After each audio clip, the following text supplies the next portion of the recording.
మాదిగలకు 2 పార్లమెంటు సీట్లు కాంగ్రెస్ పార్టీ ఇవ్వకపోవడానికి ప్రధాన కారణం మందకృష్ణ మాదిగ మనువాద పార్టీ బీజేపీకి తాకట్టు పెట్టడమే.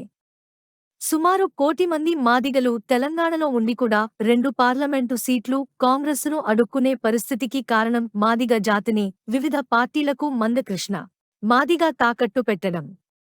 రాజకీయంగా మాదిగలని ఎదగనీయకపోవడం కారణమని దళిత క్రైస్తవ దండోరా జాతీయ కన్వీనర్ ప్రొఫెసర్ డాక్టర్ గాలి వినోద్ కుమార్ విమర్శించారు.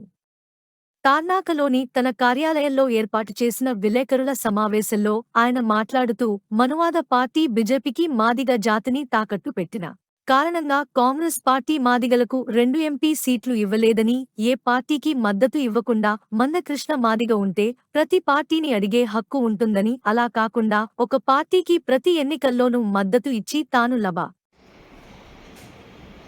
కాంగ్రెస్ పార్టీ మాదిగలకు 2 పార్లమెంటు సీట్లు ఇవ్వకపోవడానికి ప్రధాన కారణకం మందకృష్ణ మాదిగ బీజేపీకి మాదిగ జాతిని తాకట్టు పెట్టడమే. లేకపోతే ఖచ్చితంగా ఇవాళ కాంగ్రెస్ పార్టీని నిలదీసి హక్కు ఇవాళ మాదిగ జాతికి వచ్చేది. ఆయన పూర్తిగా బీజేపీకి సరెండర్ అయిన కారణంగానే ఇవాళ మాదిగలకి 2 సీట్ల కోసం ఇతరులు కొట్లాడే పరిస్థితి. 30 ఏళ్ళుగా మాదిగ దండోర ఉద్యమాన్ని నడిపిన మందకృష్ణ మాదిగ ఫెయిల్యూర్స్ అని చెప్పుకోవాలి.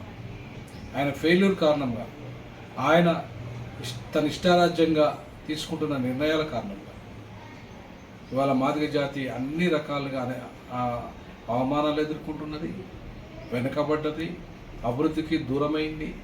కాబట్టి మందకృష్ణే దీనికి ప్రధాన కారణం. ఇక మరొక విషయం ఏంటంటే, రేవంత్ రెడ్డి గారికి రిక్వెస్ట్ చేస్తా ఉన్నాం, ఖచ్చితంగా 2 సీట్లు మాదిగలకు ఇవ్వాలని డిమాండ్ చేస్తాము. అంతేకాకుండా ఇంకొకటి కూడా బీజేపీకి ఇవాళ చెప్పదలుచుకున్నాం, మందకృష్ణను నమ్ముకుంటే మీకు అధికారం రావడం కల. ఎందుకంటే 80% మాదిగలు క్రైస్తవులు, వాళ్ళు ఎవరు కూడా బీజేపీ కోటేయరు. మీరు ఎమ్మెల్యే ఎన్నికల్లో చూశారు, ఒక్క రిజర్వేషన్ సీట్ గెలవలే. నిజంగానే మాదిగల ఓట్లు కనుక బీజేపీకి పడి ఉంటే ఒక్కటైనా ఖచ్చితంగా గెలిచేది. కానీ రిజర్వేషన్ స్థానాలలో డిపాజిట్లు రాలేదు బీజేపీకి. కాబట్టి ఇవాళ మందకృష్ణ మాదిగ మోసాలని మాదిగ జాతి గమనించాలి, రాజకీయ పార్టీలు గమనించాలి.